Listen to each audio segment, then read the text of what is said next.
नमस्कार मित्रों, मैं हूं डॉक्टर हरिनिवास। चैनल है संस्कृत साहित्य एवं संस्कृति और आप इस समय आनंद ले रहे हैं IKS यानी भारतीय ज्ञान परंपरा।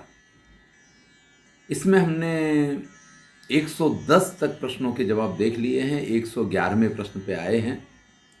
111वां नंबर प्रश्न है, ए भारत में खगोल शास्त्र पर खूब जानीतू प्रथम लखाण छे। अगर हम इसको हिंदी में कहें तो खगोल शास्त्र पे लिखा गया भारतीय परंपरा का ये प्रथम ग्रंथ है। ऑप्शन है सिद्धांत, पंचरत्न, आर्यभट्टीय और रसेंद्र मालिका। तो इसका जवाब है आर्यभट्टीय, क्योंकि आर्यभट्ट ने हमें ये उत्तम ग्रंथ जो खगोल शास्त्र से संबंधित है वो प्राप्त करवाया है। 112वें प्रश्न पे चलते हैं। प्रश्न है, शुक्ल पक्ष थी गणवामा आवे छे, यानी शुक्ल पक्ष की गणना कहां से कहां तक होगी। यहां 4 ऑप्शन है। अमावस्या थी पूर्णिमा, ये इन्होंने इसको हाईलाइट किया है, इसको सही जवाब के तौर पे दिखाया है, जबकि ये मेरे हिसाब से गलत जवाब। हम चर्चा करेंगे, आपको भी मालूम पड़ जाएगा। दूसरा ऑप्शन दिया है पूर्णिमा से अमावस, ये तो हो ही नहीं सकता है। तीसरा है एकम से अमावस, ये भी गलत जवाब है। सही जवाब है एकम थी पूर्णिमा, यानी प्रतिपदा से पूर्णिमा तक का जो समय है इसको हम शुक्ल पक्ष मानेंगे। अमावस थी पूर्णिमा ये जवाब क्यों नहीं हो सकता है, क्योंकि अमावस्या कृष्ण पक्ष का अंतिम दिन होता है और अमावस्या के दिन तो चंद्रमा आकाश में होता ही नहीं है, यानी हमें उसकी कोई एक सिंगल कला भी नहीं दिखाई देती है। तो फिर जिस दिन चंद्रमा ही आकाश में नहीं है उसको हम कैसे शुक्ल पक्ष का कोई एक दिन मान सकते हैं। हाँ, अमावस्या के बाद जो प्रतिपदा आती है वहां से शुरू करके ये पूर्णिमा तक का जो काल है इसको शुक्ल पक्ष माना जाएगा। तो इसका सही जवाब है एकम थी पूर्णिमा, यानी अमावस्या के बाद जो प्रतिपदा होती है वहां से शुरू करके और पूर्णिमा तक शुक्ल पक्ष होता है। अब आप इस चीज को इस तरीके से समझें कि शुक्ल पक्ष में प्रतिपदा के दिन चंद्रमा की एक कला होती है जो अधिकांशतः हम देख भी नहीं पाते। दूज के दिन चंद्रमा की 2 कलाएं होती हैं और इसको दूज का चांद कहते हैं। कहावत भी है कि आप तो दूज के चांद हो गए हैं, यानी कभी कभी दिखाई देते हैं। हमेशा दूज का चंद्रमा भी हम नहीं देख पाते। इसी चंद्रमा को अगर देखते हैं तो मुसलमान लोग जब ईद मनाते हैं, इस्लाम में ईद मनाने के लिए इसी चंद्रमा को देखना पड़ता है। और इस चंद्रमा को अगर देखा है तो ही मतलब भाग्यशाली, लकी माना जाता वो व्यक्ति कि भाई ईद का चांद हमने देख लिया। तो शुक्ल पक्ष में चंद्रमा धीमे धीमे बड़ा होना शुरू होता है। जब प्रतिपदा का दिन होगा तो चंद्रमा की एक कला निकलेगी और उसका समय भी बहुत कम होगा। दूज के दिन उससे अधिक समय होगा, लेकिन फिर भी बहुत कम समय माना जाएगा। और ऐसे बढ़ते बढ़ते पूर्णिमासी के दिन प्रथम जब से रात्रि प्रारंभ होती तब से शुरू करके और प्रातः काल तक वो चंद्रमा आपको दिखाई देगा, यानी पूर्ण, जिसको आप कहते हैं ना फुल मून, इस प्रकार का चंद्रमा पूर्णिमासी को होता है। फिर प्रतिपदा आती है पूर्णिमासी के बाद, जो कृष्ण पक्ष की प्रतिपदा मानी जाती है। और उस दिन की स्थिति क्या होगी कि चंद्रमा शाम को तो जैसे पूर्णिमासी को निकला उसी प्रकार से निकलेगा, लेकिन प्रातः काल उसकी एक कला कम हो जाएगी जब वो निकलेगा, और प्रातः काल वो जल्दी अस्त हो जाएगा। सुबह तक वो चंद्रमा आपको दिखाई नहीं देगा। ऐसे ही दूज के दिन और जल्दी अस्त हो जाएगा, तीज के दिन और जल्दी अस्त हो जाएगा, चौथ के दिन और जल्दी अस्त होगा, और एक स्थिति ऐसी आएगी कि आप पाएंगे कि अमावस के दिन तो वो निकलेगा ही नहीं। तो इसका सही जवाब है एकम से पूर्णिमा तक। अगला प्रश्न है कि कृष्ण पक्ष कहाँ से कहाँ तक गिनने में आता है। तो मैंने जो आपको समझाया उसमें इसका भी जवाब है। इसमें जो ये जवाब दिया है पूर्णिमा थी अमावस, ये जवाब गलत है। इसका सही जवाब होगा एकम थी अमावस, यानी प्रतिपदा से लेके अमावस्या तक का समय, इसको हम मानेंगे कृष्ण पक्ष का समय। चलिए, इंडिक सिस्टम में राशि चक्र वर्तुळ ने 27 સમાન વિભાગોમાં વહેંચવામાં આવે છે, જેને અહીં ઓપ્શન છે ગ્રહ, નક્ષત્ર, તારા, बी અને सी। तो इसको हम कहेंगे नक्षत्र कहा जाता है। 27 नक्षत्र होते हैं और हमारी 12 राशियां हैं। इसको थोड़ा हम आपको समझा दें, सरल हो जाएगा आपके लिए। देखिए 27 नक्षत्र जो हमारे हैं, यहाँ हम एक संख्या लेते हैं 27 की, और वो 27 नक्षत्र जो हमारे हैं, प्रत्येक नक्षत्र के 4-4 चरण हैं। प्रत्येक नक्षत्र के 4 चरण हैं। तो हम 27 गुणा 4 करेंगे तो हमें यहाँ जवाब मिलता है, 27 गुणा 4 कीजिए 108। देखिए हम माला वगैरह में जो हमारे मोती होते हैं वो भी 108 होते हैं। तो 108 की संख्या यहाँ प्राप्त होती है। इन्हीं के आधार पे किस नक्षत्र के किस चरण में बालक का जन्म हुआ है, उसी के आधार पे उसका नामकरण भी किया जाता है। अब इन 108 को, हमारे पास राशियां कितनी हैं? हमारे पास राशियां हैं 12। तो हमने इसको 12 से भाग दे देंगे। इसको हम भाग देंगे 108 को 12 से, तो हमें यहाँ पे जवाब प्राप्त जो होगा, वो जवाब यहाँ पे प्राप्त होगा 9। तो अब ये 27 राशियां जो हैं, 27 नक्षत्र जो हैं 12 राशि में बराबर बराबर विभाजित किए गए, तो एक राशि के भाग में 9 जो नक्षत्र के विभाग हैं वो आते हैं। यानी एक नक्षत्र के जब 4 भाग हैं या 4 चरण हैं, तो एक नक्षत्र पूरा आ गया। मान लीजिए अश्विनी से प्रारंभ होता है, तो प्रथम राशि है मेष, तो मेष में अश्विनी नक्षत्र पूरा आ गया, भरणी नक्षत्र पूरा आ गया, लेकिन जो कृतिका नक्षत्र है, कृतिका पादे, यानी कृतिका का एक ही पाद उसमें आएगा। तो अश्वनी भरणी कृतिकायाः एकः पादः इति मेष राशि। तो मेष राशि जो है वो अश्वनी भरणी और कृतिका के एक पाद तक चलेगी। कृतिका के 3 चरण लिए जाएंगे, और कृतिका के बाद रोहिणी नक्षत्र आएगा, रोहिणी के 4 अक्षर लिए जाएंगे, फिर भी 7 ही हुए। इसके बाद आएगा मृगशिरा, तो मृगशिरा के 2 अक्षर लेंगे आप, 2 चरण लेंगे, तो इस प्रकार से वृष राशि होगी।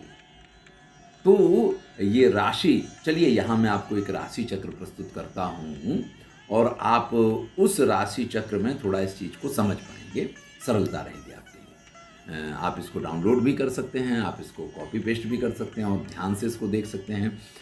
बालक का नामकरण अगर करना है, अगर अश्विन नक्षत्र में उसका जन्म हुआ है, तो अश्विन नक्षत्र पूरा आप नहीं ले सकते हैं। अश्विन नक्षत्र के किसी एक चरण में उसका जन्म होगा, क्योंकि एक नक्षत्र मैंने कहा कि 4 भागों में विभाजित है।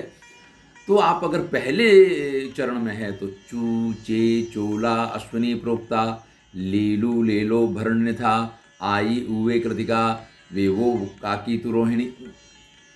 तो ये इस प्रकार से, अब मैं तो बचपन में जब अवकाढ़ा चक्र पढ़ा तो ये सब कुछ कंठस्थ किया हुआ है, इसलिए मेरे लिए ये सरल है, आपके लिए ये सब याद करना कठिन है। लेकिन उस चक्र के माध्यम से आप जान सकते हैं, और इस ज्ञान के माध्यम से आपके यहाँ जब संतानों का जन्म हो तो उनका नामकरण क्या करना चाहिए, किस प्रकार से होना चाहिए, अगर आप थोड़ा सा भी ज्योतिष का ज्ञान प्राप्त कर लेंगे। हम ज्योतिष की वीडियो आगे चल के बनाएंगे, अगर आप इस चैनल से जुड़े रहेंगे तो अवश्य ही आपको ये सारी चीज़ें जानने को मिलेंगी। चलिए, तो इसका जवाब होता है नक्षत्र, इसका जवाब है नक्षत्र। आगे चलते हैं। आर्यभट्टीय भाष्य द्वारा लखवामा आव्यु छे। यहाँ मानव, आपस्तंभ, ये शूल सूत्र और ग्रह सूत्र वगैरह के लेखक हैं। नीलकंठ सोमयाजी इसका सही जवाब है। नीलकंठ सोमयाजी भाष्य के लेखक हैं। थोड़ा भाष्य को समझने के लिए आप समझें कि हमारी प्राचीन भारतीय परंपरा में हम देखते हैं कि सब कंठस्थ करना होता था। तब कागज, पेन, लिखने के साधन, लिखने की सामग्री, ये सब चीज़ें नहीं हुआ करती थी। गुरु शिष्य की परंपरा में, गुरुकुल की परंपरा में सारे शास्त्र कंठस्थ कराए जाते थे। और ज्ञान अगर आपको कंठस्थ करना हो तो फिर वो बड़ा ही संक्षिप्त हो तो बड़ा आसानी हो जाती है। तो सूत्रात्मक पद्धति पहले प्रचलित थी। अब सूत्रात्मक पद्धति का अर्थ ये है कि जिस गुरु ने सूत्र बनाए हैं उसने तो अपने शिष्य को बता दिया कि इस सूत्र का ये अर्थ है, इस प्रकार से अर्थ है, आप इसका अर्थ ये निकाल लीजिए। अब वो सूत्र जब आगे परंपरा में गए तो लोगों को उसी प्रकार से उसका अर्थ समझ में नहीं आता था।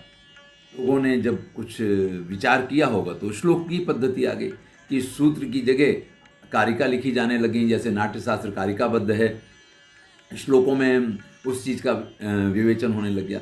लेकिन फिर भी ना तो सूत्रात्मक पद्धति का ही अर्थ स्पष्ट हो पाता था हर एक के लिए, और ना ही कारिकाओं का अर्थ स्पष्ट हो पाता था। तो हम इस चीज़ को समझें कि सूत्र पद्धति से लिखा हुआ ग्रंथ जो है वो विद्वानों के लिए तो सुलभ था, उसको समझ पाना सरल था। लेकिन सामान्य व्यक्ति उसके अर्थ को नहीं जान पाता था, तो उसके लिए तो वो पूरा ग्रंथ जो है पहेली बना रहता था। यही स्थिति हुई जब हमने सूत्र की जगह जब श्लोक परंपरा में आए, तो इसको समझने के लिए, जन साधारण तक पहुंचाने के लिए इसके ऊपर वृत्तियां लिखी गई और इनके ऊपर भाष्य लिखे गए। तो हम ये कह सकते हैं, ये जो भाष्य है, जिसको हम भाष्य कहते हैं, ये किसी ग्रंथ को जन साधारण के लिए, सामान्य लोगों के लिए समझाने का एक सबसे उत्तम माध्यम था। तो आर्यभट्टीय, जिसके लिए हमने कहा था कि खगोल शास्त्र का प्रथम ग्रंथ माना जाता है, उस पे नीलकंठ सोमयाजी जी ने भाष्य लिखा है। चलिए आगे बढ़ते हैं। प्राचीन भारत में खगोल शास्त्रना साधनों में पाणिनी घड़ियाल तरीके ओळखाय छे। घटी यंत्र इसका जवाब है और ये सही जवाब है। आप इस चीज़ को समझिए, यहाँ जो जो चीज़ें दी हैं, घटी यंत्र दिया है, शंकु दिया है, गोला यंत्र दिया है, कपाल यंत्र दिया है, आपको गूगल पे जाना चाहिए और इनको सर्च करना चाहिए। आप गुजराती में लिख के भी सर्च कर सकते हैं, आप हिंदी में लिख के भी सर्च कर सकते हैं, आप इंग्लिश में लिख के भी सर्च कर सकते हैं। इनके विकिपीडिया को देखिए, इनसे संबंधित और जानकारियाँ प्राप्त कीजिए। समय जानना ये तो हर काल में आवश्यक रहा है। कितने बजे हैं, क्या समय हुआ, कितने घंटे किस कार्य में लग रहे हैं, ये सारी चीज़ें समझना हर काल में ज़रूरी रहा है। आजकल तो आप किसी अगर बड़े से ट्रेवलर्स के ऑफिस में चले जाएं तो उसके यहाँ तो 4-5 घड़ियाँ लगी होती हैं। एक घड़ी जो है वो इंडियन टाइम बताती है, दूसरी यूएसए का टाइम बताती है, तीसरी यूके का टाइम बताती है। आपके पास इस प्रकार की हाथ की घड़ी भी मिलती हैं कि जिसमें आपको यूके, यूएसए, इंडियन टाइम वगैरह देखने को मिल जाएगा। तो अब तो घड़ी है हमारे पास, तो ये सारी चीज़ें सरल हो गई हमारे लिए। लेकिन जब घड़ी नहीं हुआ करती थी, तब भी ये समय तो जानना सबके लिए आवश्यक था। और विशेष करके खगोल शास्त्र से संबंधित हों या पोत लेकर के जलयान आप पानी में गए हों, तो ऐसी जगह पे तो बहुत ही इस चीज़ की अनिवार्यता रहती थी। तो ऐसे में जिन यंत्रों का काम घड़ी के रूप में लिया जाता था या समय को मापने के लिए जिनका प्रयोग किया जाता था, इनमें का एक घटी यंत्र है। इसमें पाणिनी घड़ियाल, पानी की घड़ी इसका नाम दिया गया है। आपने रेती वाली घड़ी तो देखी होगी फिल्मों में या कहीं पे, कि एक ऐसा पात्र होता है, एक इस प्रकार की बोतल जैसी होती है, जो ऊपर कांच है, नीचे कांच है और बीच में एक छोटा सा छेद है। आपने उसको उल्टा करके रख दिया, खाली हिस्सा नीचे कर दिया, तो ऊपर से वो रेती धीरे धीरे धीरे धीरे नीचे गिरेगी और पूरी रेती अगर नीचे आ गई तो 1 घंटे का समय पूरा हो गया। कई घड़ी इस प्रकार की भी होती हैं जो 24 घंटे के लिए इस प्रकार की सेटिंग उसकी हो जाती है। इसी प्रकार से पानी को लेकर के जब इस प्रकार का यंत्र बनाया जाता तो उसको घटी यंत्र कहा जाता था। चलिए हम आगे बढ़ते हैं। प्रश्न नंबर 117, पंच सिद्धांतिका, इसकी रचना किसने की है? तो पहले हमने चर्चा की थी, वाराहमिहिर बहुत बड़े खगोल शास्त्री हुए हैं और इन्होंने ये बहुत बड़े ज्योतिषी भी रहे हैं। मैंने कहा था कि इन्होंने बृहत जातक नाम का ग्रंथ लिखा है और वो जो बृहत जातक है वो प्रत्येक ज्योतिषी के लिए बड़ा ही मार्गदर्शक ग्रंथ है। इन्हीं वाराहमिहिर ने पंच सिद्धांतिका नाम की भी रचना लिखी है और यही इसका सही जवाब है। चलिए, शिव पुराण में मानव शरीर रचना विषय विगतवार वर्णन करे। शिव पुराण का कौन सा ऐसा भाग है जिसमें मानव शरीर के संदर्भ में विस्तार से सारी चर्चा की गई है? तो इसका नाम है उमा संहिता। यानी शिव पुराण में जो उमा संहिता है वो मानव शरीर की संरचना और उसके विषय में विस्तार से चर्चा करता है। आगे बढ़ते हैं। छोड़ना कोषनु माड़कू, फोटो संश्लेषणी प्रक्रिया, वनस्पति वर्गीकरण, ये सारी चीजें कहाँ मिलेंगी? यानी एक जो छोटा पौधा होता है या एक जो वृक्ष है, आप उसके कोष की चर्चा करनी हो, आपको उसके फोटो संश्लेषण की चर्चा करनी हो, आपको वनस्पति का वर्गीकरण जानना हो, तो ये सारी चीज़ें कहाँ वर्णित हैं? यहाँ ऑप्शन दिए हैं, वृक्ष आयुर्वेद, गव्य आयुर्वेद, मंत्र सर्वस्व और पंचतंत्र।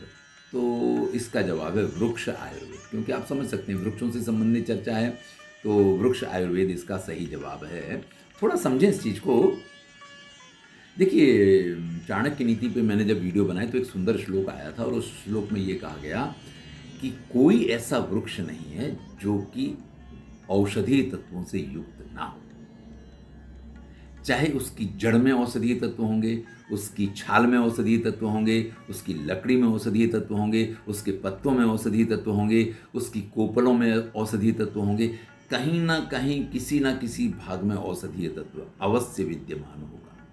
आप यहां तक समझें कि बहुत सारे वृक्ष तो ऐसे हैं जिसका हर पार्ट औषधीय तत्व रखता है। आप जिसको गांजा कहते हैं, आप जिसको भांग कहते हैं, आप जिसको चरस कहते हैं, वो जिस पौधे से प्राप्त होता है, उसकी छाल, उसका मूल, उसके पत्ते, उसके फूल और उसके मतलब उसका प्रत्येक पार्ट जो है वो आयुर्वेद की दृष्टि से बहुमूल्य है।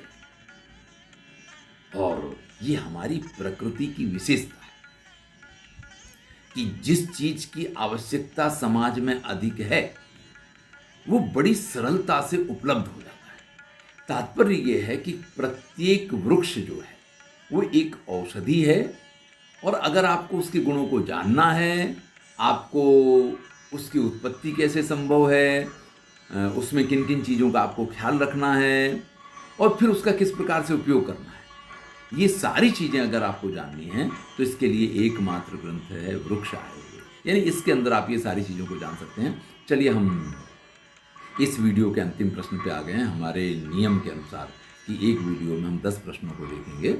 तो यहाँ पे धातु ना निष्कर्षण, शुद्धिकरण, निष्कर्षण, शुद्धिकरण और मिश्रित उपयोग वगैरह व्याख्यायित करें हैं।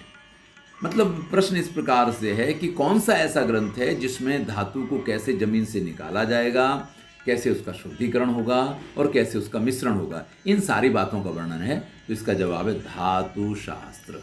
इसका जवाब है धातु शास्त्र। देखिए, प्रत्येक धातु, चाहे वो सोना हो और चाहे वो लोहा हो, जो भी धातुएं हैं वो जमीन से ही प्राप्त होती हैं। लेकिन किसी की खो गई चेन आपको मिल जाए, आप कहें कि जमीन में से मुझे ये सोना मिल गया, ऐसा नहीं है। जमीन के अंदर लोहा है, सोना है, ये इस प्रकार से कोई सलिए नहीं पड़े होते हैं जमीन में, हैं? वो तो आप किसी का माल उठा लाएं, किसी ने अपना सलिया मकान बनाने के लिए रखा हो, आप कहें हमें तो जमीन से धातु की प्राप्ति हुई है, तो वो नहीं। तो ये मिट्टी में इस प्रकार से मिक्स होता है कि उस मिट्टी की प्रोसेस करनी पड़ती है, फिर उसमें से वो लौह तत्व निकालना पड़ता है, फिर उस लौह तत्व का शुद्धिकरण किया जाएगा तो उसमें से सलिया बनेगा। फिर वो सलिया कैसा बनाना है, सॉफ्ट बनाना है, कड़क बनाना है, वो सारे नियम उसके। तो इन सारी चीज़ों का वर्णन धातु शास्त्र में पाया जाता है। अब अगर देखिए निष्कर्षण, यानी किस प्रकार से धातु को मिट्टी में से निकालना है, उसकी पद्धति, फिर उसके शुद्धिकरण, यानी सोने को आपने 24 कैरेट शुद्ध बना लिया, एकदम शुद्ध सोना है। अब अगर आप उसके गहने बनाने जाएंगे तो चैन बनाएंगे, आप करवट लेंगे तो टूट जाएगी, क्योंकि सोना जो है वो कड़क धातु नहीं है, वो सॉफ्ट धातु है, वो कोमल होता है। आपने अंगूठी ली हो तो अंगूठी बनवाई, अगर वो भी दब गई तो दब जाएगी, इसलिए उसमें मिश्रण करना पड़ता है। तो तांबे का मिश्रण किया जाता है। 24 कैरेट की जगह जब आप आभूषण लेने जाते हैं तो ज़्यादातर आभूषण 22 कैरेट के होते हैं। 22 कैरेट का तो वो कह के आपको देते हैं, कई बार वो 20 कैरेट तक भी चला जाता है। चलिए, धन्यवाद। इस वीडियो में इतना ही। कल एक अगले वीडियो में 121 से आगे के प्रश्नों की चर्चा करूँगा। बहुत बहुत आप सबका धन्यवाद। समझिए, जानिए और अपने मित्रों के साथ इसको शेयर कीजिए।